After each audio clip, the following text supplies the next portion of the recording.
Hey, good morning, good morning. Okay, 32b, 32b. So we're talking about somebody, a Metzora, who on the eighth day, so he went to the mikvah, but on the eighth day he's waiting to be purified. How does a Metzora get purified? He has to go to the Shar Nicanor, the gate of Nicanor, and since he cannot enter, and the Asham offering cannot be slaughtered outside the temple courtyard, he has to put his hands inside and his ear and his toe, and he gets sprinkled with the blood of the Asham. Now, it happens to be Erev Pesach too, and he had a seminal mission that day, and he went to the mikvah. However, he cannot eat from the Paschal offering, so we say, well, let this guy come, because better he comes than not, because if he doesn't come, then he won't be purified, and he can't eat the Korban Pesach, and that's when he get cursed. That was the first opinion. Rabbi Yochanan Amar, Dvar Torah afilu asay einbo. Really, Rabbi Yochanan argues, and there's actually nothing wrong with him entering. How do I know? Shenemar v'yamod Yehoshaphat. Yehoshaphat got up and said, "V'kal Yehuda v'Yushalayim v'Beis Hashem and the house of Hashem lifnei hachatzer hakadosh, before the new courtyard." What does it mean? Mai chatzer hakadosh, the new courtyard. Rabbi Yochanan shechitzhu ba dvarim. It doesn't really refer to the new courtyard. It means they made some novel rulings that day. What were the novel rulings? Amru tul yom. Someone read it in a mission who went to the mikvah, who's waiting for sunset. Al yikanes lemachane levia. So we see they made a decree that a tul yom, the one who's waiting for sunset, cannot enter into the more inner part of the Beis Hamikdash. But you see, it was a decree. It wasn't biblical. Really, biblically, the tul yom is able to enter. So, two opinions: can a tul yom enter or not? The first opinion said he can't, but they waived it, and the second opinion said that he could, but they decreed that he shouldn't. Fine, that was like a little bit parenthetical. Now, back really focusing on the first opinion. The i'amr's bia b'miktas shmei bia. If you're going to tell me, like was stated earlier by Ula, yeah, by Ula. So if entering partially is considered a full entering, so then bia heichi ma'al yadei bebahonos idi v'idi asay sheish bokarisu. Even if you let a tul yom go onto the general temple mount, but once he goes right outside of Shar Nicanor and then puts his hands inside, so Shar Nicanor is the entrance to the temple courtyard. There's a temple mount, the general area up there, and then there's an inner area called the courtyard, which Shar Nicanor was the gate, which was the entrance from the mount to the courtyard. So even though a tul yom, let's say, we're going to allow him to go onto the temple mount, but putting your hands into Shar Nicanor, now a tul yom, if entering partially is considered entering, it's like he's entered the courtyard. Entering the courtyard for a tul yom is kares. So what did you solve? You got him out of one kares, you'll get him another kares. So what do you see? It must be Ula's wrong. That partial entering is not considered entering. Therefore, we waived the prohibition of a tul yom to come onto the temple mount, and we're not worried about him entering the courtyard because it's only his hands, and that's not considered a full entering. That's the question against Ula. Amrullah, so Ula says, mitonach, like from your burden, meaning from the place that you're asking on me, I'm going to respond to you from that exact place.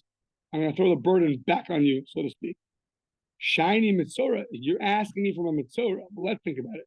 A Metzora, ho'il ve'huter l'tzaraso, huter l'kerio. So, since for tzaras, we allow the Metzora, biblically, the Torah, at the same time the Torah says a Metzora cannot enter the courtyard, at the same time the Torah says he has to go put his hands in and get purified. So the Torah itself waived, so to in Ula's world, that partial entering is considered entering. The Torah itself waived the prohibition of a mitzora to enter into the courtyard. So once it waived it for that, it's going to waive it for someone who saw a seminal emission and is now waiting for sunset. So in summary, there's a temple mount and there's the courtyard. A mitzora who has to be purified has to go through the mount to the entrance of the courtyard, put his hand, ear, and foot inside, get sprinkled in blood from the Asham offering. Now, if partial entry is considered an entry, so which Ula says it is, so then the mitzora we allow to do that because he has to get purified. The Folio, the guy with an emission, who went to the mikvah but is waiting for sunset, and he is also chayav kares if he enters into the courtyard. What's with him? So at first we thought we have a proof against Ula. Ula will tell you, no, just like we see that we're waiving it for one person, so then we're going to waive it for the other person also. Meaning you see that in this situation, it's already more lenient. It's already more lenient. Since it's already more lenient, so then we'll be more lenient for this also. Okay. Now, that which Ula just said that we're going to waive things for the mitzora, and therefore we'll waive things for the tul yom. Amar Rav Yosef Kesavar Ula Ruban Davim. Let's say most of the Jewish people all had emissions that rendered them to be a zav, and then they all ended up coming in contact, or most of them, they came in contact with a corpse. So now Pesach came, and we know that if most of the Jewish people came in contact with a corpse, and now it's time to bring the Paschal offering, there's a special permissibility that you're allowed to bring the offering even in a state of impurity, if most of the Jews came in contact with a dead body.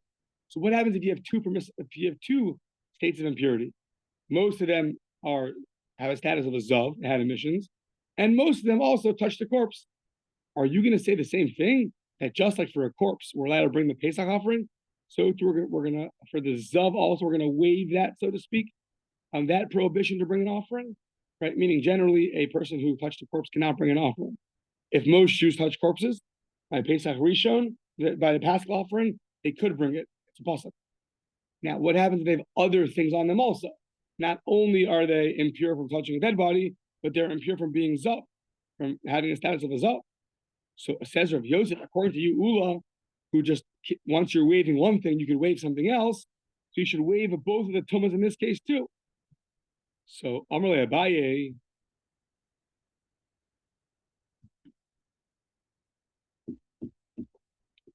Abaye says, no, that's not a good comparison. Why? What does that mean? The guy's a zav. The guy had an emission and he had the status of a zav. How are you going to take that away from him? It's on him. He has that emission. How are you going to take that away from him? So, Amalei Bayi, Midami Toma Ishtri, the prohibition of bringing a sacrifice when you're in a state of impurity, okay, that we could, so to speak, waive. But Ziva Lo Ishtri, the guy is a zav. How are you going to remove that? A zav can't bring an offering. So how are you going to waive that prohibition? So what really the Gemara is asking, it almost sounds like semantics. What came first? If they had emissions first, and then they touched the dead body, that first prohibition is already there. It's there, and it's already prohibiting you from bringing the Paschal offering. Now, 2 weeks later, you ended up becoming impure, or a week later becoming impure by touching a dead body, and now Pesach comes. So for a week already, the Torah is telling you cannot bring a Paschal offering. So how are you going to remove that all of a sudden? It can't be magic. So sometimes it seems like magic, but it's not. So Amarle, so Ula says, so Rav Yosef says, in defense of his statement, Amarle, maybe this is what it means. Maybe this is what it means. Dilma, perhaps, Hachikamar, this is what it means to say. Hachikamar, Ruban Tmei Mason, what if the other way happened? They first became impure by touching a corpse. Vinasu Zavim, and then they became Zavim. Then they had an emission, and now they are rendered impure by being a Zav. Hoil v'hotru letumasan, hotru lezivasan. Since now you're waiving the Tuma, then maybe you could waive the Ziva. So since the since the first impurity that was on them was the impurity of touching a dead body, afterwards came the impurity of being a zav, then maybe you could say, once you're waving one, the other one goes too. But if the other one was there first, then you wouldn't say that. So, Amrlay, yeah, okay, I hear. That makes sense. I don't have a problem with that. Fine. The problem is like this, though. The Akasi is still low dummy mitzora. You can't compare mitzora to anything else. Why? So sometimes you have two cases of permissibility, but they're going to differ in their understanding. For instance, by a mitzora, the Torah says you have to go get purified. Meaning the Torah says you can't go here, and then it says you have to go here, right? So meaning that when I say it's time for you to become pure, there is no more prohibition. It's been lifted, right? For 7 days, you cannot enter into the courtyard, but now you have to get purified by entering into the courtyard, putting your hands in. So the Torah itself permitted that. So we don't view it like, well, it says no, and then it says yes, and they're fighting. We say no. 7 days you can't do it. Once it's time for you to become pure, there's no more prohibition. It's lifted. But that's true by a mitzora. But you can't compare that to other permissibilities. Hova ishtri. Since it's permitted, it's totally permitted. There is no prohibition. The Torah permitted it, so there is no prohibition. Tumah, though, when it comes to tumah, when it comes to impurity, is dichuyehi. So when it comes to tumah, like let's say the touching a dead corpse or becoming a zav, so there the Gemara understands dichuya means it has to push something away. So Rashi almost every time says, when it says dichuya, it's like with difficulty you push it away. So classic example is on Shabbos for life and death, we allow you to break Shabbos. Right? You have to break Shabbos. How do you view that? Every time you're breaking Shabbos, you're pushing away the prohibition of keep Shabbos. You're always pushing it away, or no? When a person is sick, there is no prohibition. It totally permitted it. What's the difference? How much do you have to go out of your way to still keep the Shabbos? So let's say, I'm not saying practically yet, but I'm just saying, let's say, right, a woman's giving birth, it's life and death. We view it as a potential life and death. So do you say at that moment, Shabbos is totally permitted? There is no restrictions. So when you call the Uber, use your fingers regularly, take the money, give it to the driver, she could turn on the lights herself, or no, or every time you continue trying to use an elbow, ask the non-Jew, you're always fighting the prohibition. So yeah. So it says the Gemara, by Tumah, that we allow it by Pesach, you're always pushing it away. So it doesn't make sense that just because the Tumas Mace, when you come in contact with the corpse, it can push away the prohibition, that it should all of a sudden push away something else. If Tumah was lifted, it was just totally permitted, then you can understand. In this situation, impurity was permitted. So maybe the whole thing was permitted. Dead corpse and a zav. But it was always consistently pushing things away. So maybe the Torah only said, L'ha itchi and l'ha lo itchi. For this, it gets pushed away. For that, it does not get pushed away. So to which we would still argue on this statement of Rabbi Yosef. Amrle Rava, Adarabba, no. Say the opposite. Ibcha mistaber. The opposite is true. Mitzora heterahu. Mitzora is totally permitted. So laha ishtari, ulaha lo ishtari. Maybe say the opposite logic. By a mitzora, since it's totally permitted, so now you have to zone in where is it permitted. Maybe it's only permitted for the mitzora, not for the guy that had a seminal omission. Maybe where the Torah lifts the prohibition is zoom in. Only there it's lifted. But the seminal omission who has to wait till nightfall, who said it's permitted for you? And on the other hand, if you're pushing something away, maybe once you're pushing it away, so it doesn't matter which one, they both get pushed away. So Tuma dechuya, it's always pushing. Mali chad dechuya, mali shei dechuyos. One things are getting pushed away, so push away both impurities. Says the Gemara. Okay, so that was that's what Rava said. So, but now we see from here though, both Abaye and Rava, parenthetically, we see Michlal de Travayu Svir Lahu Tuma Dechuya Hi B'Tzibur. Parenthetically, you see from both Abaye and Rava's responses to Rav Yosef that they both hold that when it comes to the impurity of the Korban Pesach, when you're touch a corpse and you're allowed to bring the Korban Pesach, they both hold it's dechuya, it pushes away, not that it's totally lifted. Meaning, in Psachim, there's different opinions about this. How do you view this tension between Korban Pesach cannot be brought in a state of impurity? On the other hand, if most of the congregation is impure by touching a corpse, it could be brought. Is it always pushing it away, or it was totally lifted? What will be a practical difference? You have to go out of your way to find a pure Kohen. If it's totally lifted and there is no prohibition, so go do whatever you want. Get an impure Kohen. Right now, impurity is not a factor. It's not here. On the other hand, no, if you're every time you're pushing it away, then you have to go out of your way and find a pure Kohen. So, okay, if you can't, you can't. But if you could, you should. So from here we see that both Abaye and Rava will hold that Tuma is the Chuya Hibetziba. Yeah. People think that once something is permitted, it's permitted across the board. No, it's not true. Maybe it's yeah. Does he say it here? I wonder if he says it here. Rashi almost every time Rashi brings up something pushing something else away, he always says Bekoshi Hitiru. With difficulty they permitted it. And you're always fighting something. Yeah. Okay, fine. Okay, so now that we mentioned that, this idea of entering the Shar Nikanor, which is the entrance to the courtyard. So you're on the Temple Mount, and you have this gate of Nikanor, which the Mitzorah is putting his hands in, which Ula views as a partial coming in, is a full coming in, but we allow it. And just like you allow it for him, you also allow it for the person that had a seminal mission that's waiting for nightfall. Okay, so now, Lema Misayele for Ula. Maybe you have a support for Ula that partial entering is considered a full entering. What's that support?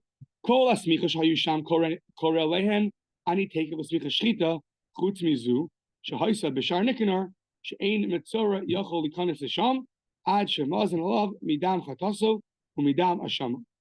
Now, so there's a rule that the smicha, the leaning on the animal, and Donna will answer your question very soon about the full leaning. The leaning on the animal has to be immediately followed by the slaughter.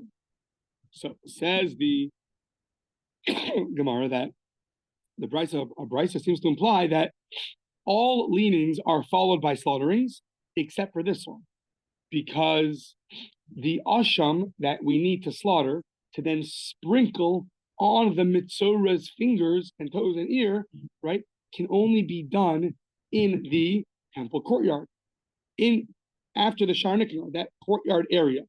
So when do you want this guy to do a leaning? When do you want to lean on the animal? So says the Brisa, this one, the leaning and the slaughtering is going to happen at different times. It's not going to be at right after another. Now, says the Gemara, the iyamers bia b'miktas lo shmei bia. Let's say partial entering is not considered entering. You have a very easy solution. Put your hands into the Shar Nikanor. Here's the Shar Nikanor. Put your hands in and lean on the animal. So from the fact that the Brisa said that this leaning is not immediately followed by a slaughtering, shows you that putting your hands in is going to be a huge problem. It's like your whole body's there. Now hold on. You can only do that where the Torah says you can do that. And that's only by the Mitzorah purifying himself. But to do a smicha, to lean on the animal, the Torah never said you can enter the courtyard in a state of impurity to lean on an animal. Therefore, the Brisa says that a partial entering, putting your hands in, is going to be considered a full entering. Therefore, you have to do the leaning at a previous state, because you can't do it there, because that's not allowed. And therefore, the slaughtering which is done, which has to be inside the area, will not immediately follow the leaning, which would be a support for Ula. So Amar Rav Yosef, says Rav Yosef, how money? Maybe this brisa is of the opinion of Rabbi Yosef, Rabbi Yehuda. Maybe brisa is the opinion of Rabbi Yosef, Rabbi Yehuda. Now we made one assumption that the asham offering could be slaughtered really anywhere in that temple courtyard. I mean, anywhere past Shar Nicanor, you could slaughter the animal. To which we said, just put your hands in right now, lean on it, and slaughter it. But according to Rabbi Yosef, Rabbi Yehuda, you cannot slaughter the animal right there. It has to be directly parallel to the altar, right in the north of the altar. So according to him, it's not going to help you. It's irrelevant. Even if putting your hands in is not considered entering, that's not going to be a proof either way, because this area, we'll call it a gray area, it's not directly north of the altar. He does not allow you to slaughter it anyways. So even if you were to lean your hands right now, you then take the animal to the area which is directly north of the altar and slaughter it there. So Rabbi Yosef says, maybe it's not a proof. Because if the bride says Rabbi Yosef, Rabbi Yehuda, or Merchak Tzafon, that you have to,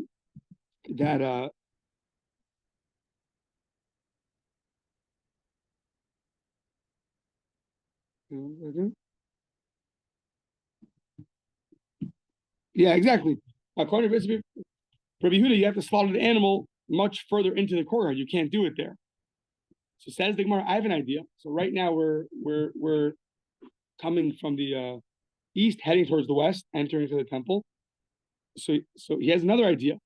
So the altar, just I guess for picture's sake, the altar is when you walk in, it's going to be on the south. Rabbi Yosef says you have to slaughter the animal directly north of the altar. So now draw your imaginary line from the altar directly north of that. Keep going to the wall of the temple. Why don't you make a door directly north, right by the wall? Mm-hmm. So imagine. What would be a good example?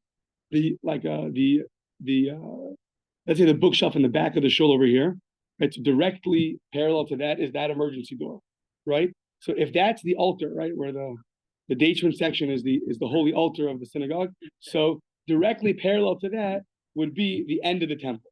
So, and that's the only the directly parallel area is where Rabbi Yosef, Rabbi Yehuda said you can slaughter the animal.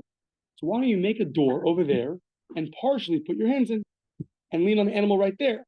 But you can still slaughter, it's still directly north. You can still slaughter it over there. So it says the Gemara, so just make a door over there and put your hands in. Oh, from the fact that you didn't make a door and you could put your hands right in, you see like Ula, because putting your hands in partial entering is considered a full entering, and that was never permitted. So it's still a proof for Ula from the fact that they didn't put a door there and let you put your hands in. It could still be a proof. Says the Gemara, no. There's a verse by David HaMelech, talking about David HaMelech, which he said that the Nevi'im told him in an exact way how to build a temple, and you can't make up your own doors. It's direct from God, and you cannot add anything. So that a suggestion is rejected. So the Ave Pishpesh, make a door.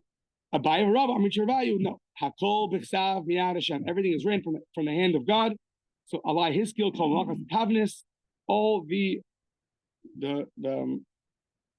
what's it called? The architecture, the layout of the temple has to be exactly the way Hashem said it. You can't start adding doors here and there. Not going to work, and therefore that is rejected. So okay. So no proof necessarily if you hold like Rabbi Yosef, Rabbi Yehuda, that it has to be exactly parallel to the north. Fine. Iked Amri, but some say Amar Rabbi Yosef Kol Somech Rosho Berubo. Okay, Donna, here we go. Amar Rabbi Yosef. Some say like this: the reason why you can't put your hands in, even if partial entering is not considered entering, so then just put your hands in and lean on the animal. There's another reason why putting your hands in is not going to help you. What's the other reason? Kol hasomech rosho berubo machnis. You have to put your head in and most of your body when you lean on the animal. Why? Just lean on it. Put your hands on. That's it. No. My time. What's the reason? Kol ba'inan. You need all your strength. Hilkach lo efshe. When you lean on the animal, you have to do it with all your strength. Therefore, if you put only your hands in, even if partial entering is not considered entering, but that won't be with your full strength. You have to use your full strength to lean on the animal. And so basically 2 reasons why this brisa would not be a support to ula, that partial entering is considered entering, either because you have to slaughter the animal directly parallel. So either way, you have to wait between the leaning and the slaughtering. Or since the leaning has to be done with all your effort, all your might, so therefore, no matter what you hold, just putting your hands in is not going to help you. Okay. Yeah.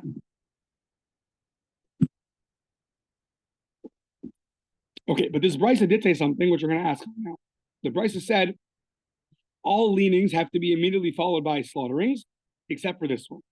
Okay. So now, Ma'ika Savar.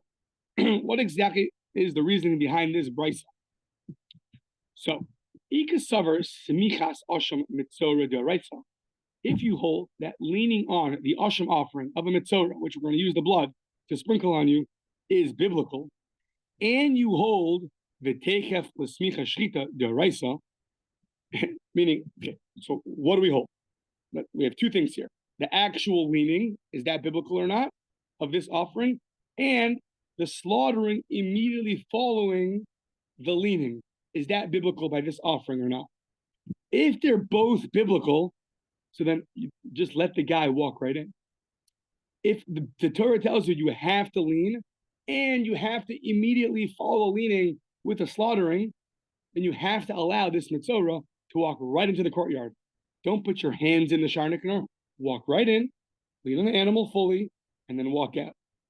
If you hold that, so then just walk right in. The brisa says he can't walk in; he has to only put his hands in. But if it's a biblical obligation that the slaughtering has to follow the leaning, so then you should be able to just walk right in.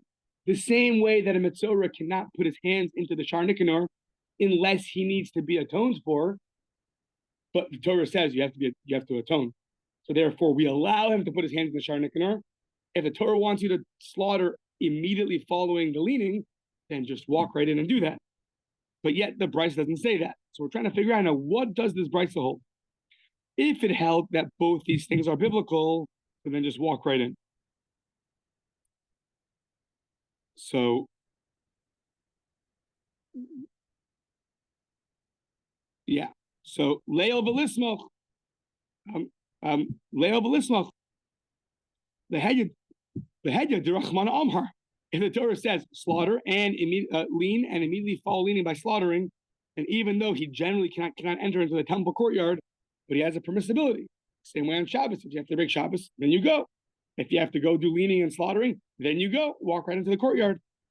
So Amar of Adabar Masna, you're right. One explanation could be that you're right. Really, biblically, he should be able to, even though he's in a state of impurity. But for that, we would allow him to go in. Maybe you're right. There's a worry, though. If we would allow that, it's allowed only the exact steps that he needs to get to the animal, lean on it, and then you got to turn back. One more step, it'll be kares. That's a very close call. So it says, Amar Adabar Masna, Gzeira Shema, Yarbe Bipsias.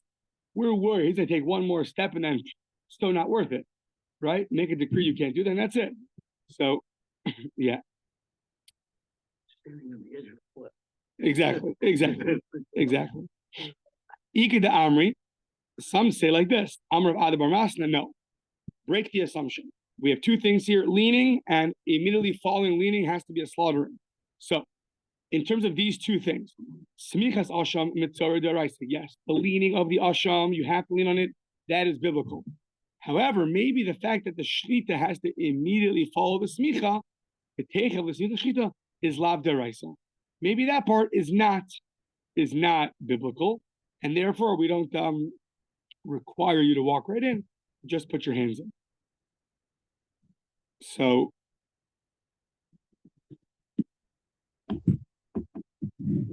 says the Gemara, though, on that, I have a problem. Meisvei, it says in Vayikra, once in this 4th and 5th Sukkim in Vayikra, this samach, this shacha, lean and slaughter, just like mas micha b'tehorin, af shchita b'tehorin. Just like leaning is done by people who are pure, so too slaughtering is done by people that are pure. Now, the amris lav d'oraisa, if you're going to tell me that the slaughtering, which immediately follows the leaning, is not biblical, so then b'timein nami mishkachasla. Then you could find slaughtering.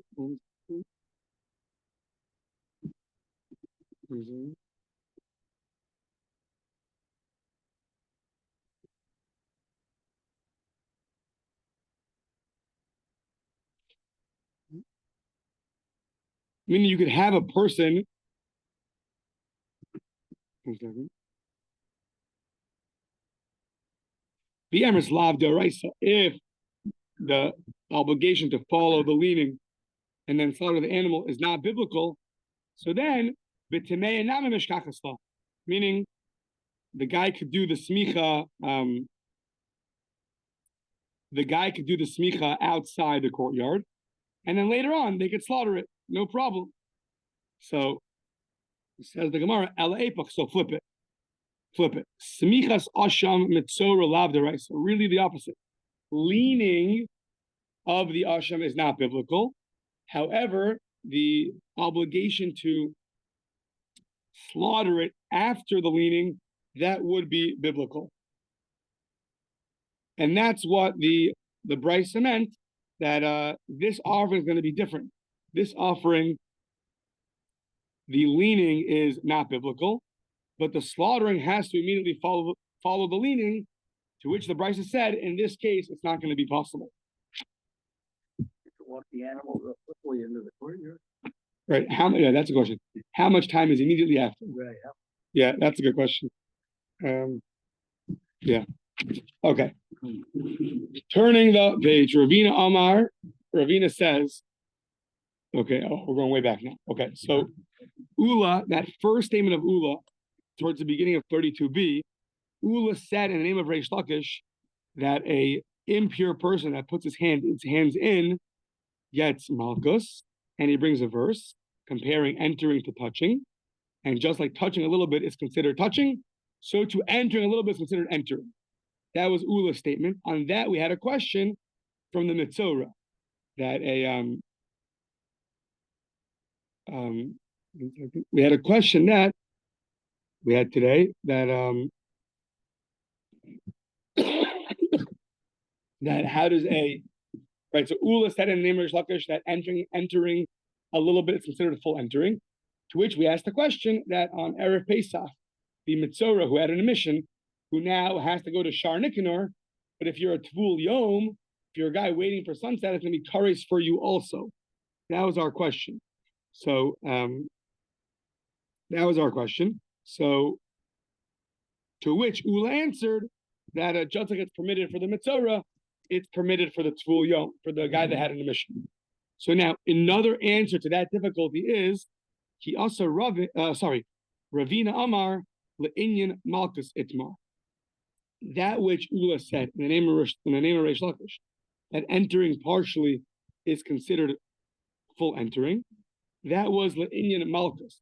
That means that you'd get lashes for it, but not kares.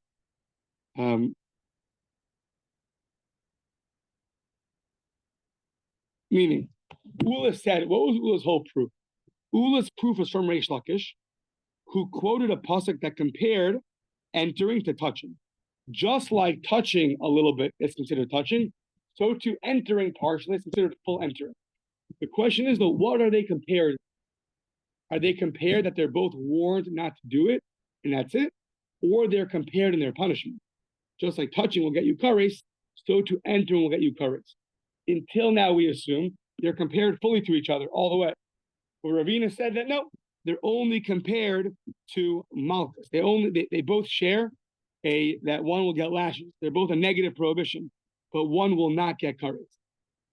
If you don't get kares, so then that whole question of Erev Pesach with the guy that had an emission, who now is waiting for sunset, the Gemara's question was, you allowed a guy to do it because eating the korban Pesach, which is kares. The guy entering is also kares. What you're saying, no. Partial entering is like a complete entering, but not for kares, only in terms of getting lashes. Therefore, that question by Erev Pesach is no longer a question.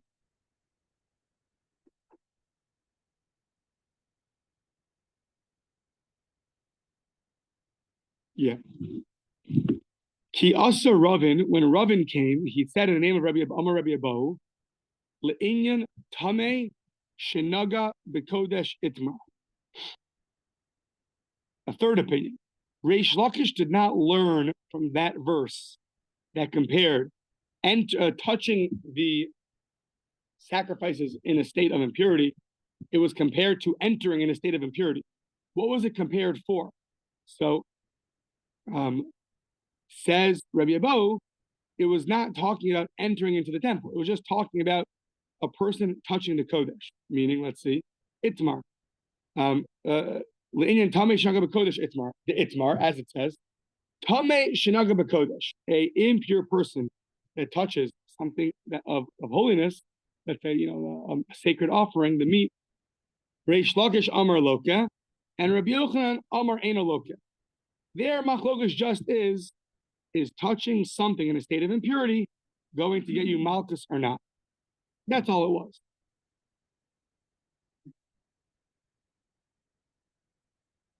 The only malchus in that verse was touching the sacrifices. But entering won't even get you malchus. Now, kari is not malchus. So, Reish Lakish Amar Loka B'Chol Kodesh Lo Siga says that a person shouldn't touch talking about a lady after she gave birth, she should not touch anything holy because she's in a state of impurity. Oh, so it's a negative prohibition. Says Reish Lakish, you get malchus. Says the Gemara Rabbi Yochanan, what is healed? Why don't you get malchus? Amar Eino Loka. Why? Because hahu b'truma ksiv. That verse is talking about truma, not all holy. We're talking about meat, regular sacrificial meat that's holy. If you touch that and you're in a state of impurity, you get malchus. Says Rabbi Yochanan, no, because that's only talking about truma, not any sacrificial meat. Okay, so what does Reish Lakish hold? Reish Lakish, ha'yikra l'hachi udasa. Says Reish Lakish that that verse is not used for that. Ha'imi baile azhara la'ochel basar kodesh. We need it for the prohibition of eating meat that's holy, the itmar. Azhara la'ochel basar kodesh minayin. How do you know that there's a warning to eat meat which is holy if you're in a state of impurity? Reish Lakish Omar, B'chol kodesh lo siga. The verse tells you cannot touch any holy meat. Now we'll see. How does not touching any sacrificial meat tell you that you cannot eat it either? So that we'll see. Rabbi Yochanan Amar, Tani Bardala, in the name of Tani Bardala, Asya, Tumaso, Mibias Migdash. We have a Gzeira Shava that it says, Tumaso, that just like entering the temple in a state of impurity gets a person kares, so to eating the meat when you're in a state of impurity will also get you kares.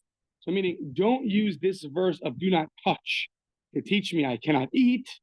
I have that from Gzeira Shava somewhere else. So Mala Halon Anash Vehizir, just like over there by entering the temple in a state of impurity, it gives you a warning and a punishment. Afkan Anash Vehizir. So too here, there's going to be a warning and a punishment that you cannot eat the meat in a state of impurity. So Afkan Anash Vehizir, Afkan Anash Vehizir. So says the Gemara now.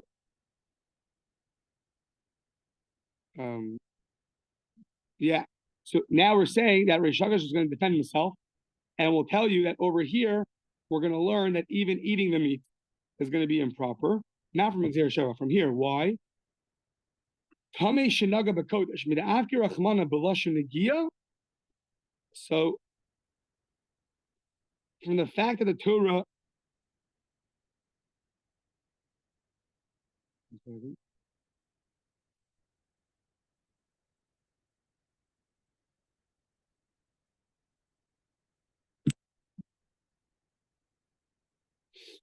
One second.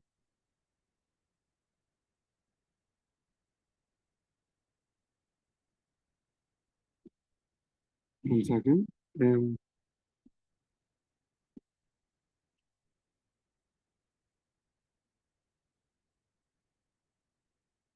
Okay, so Rabbi Yochanan just told us that from the name of Tani Bardala. 42. Cool. Okay, you know what? Let's continue from here tomorrow. Let's not rush it.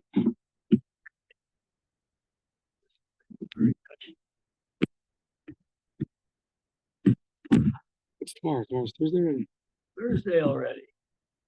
So fast. Is that Wednesday? It's Thursday. Wow. Thursday. Tomorrow Shabbos.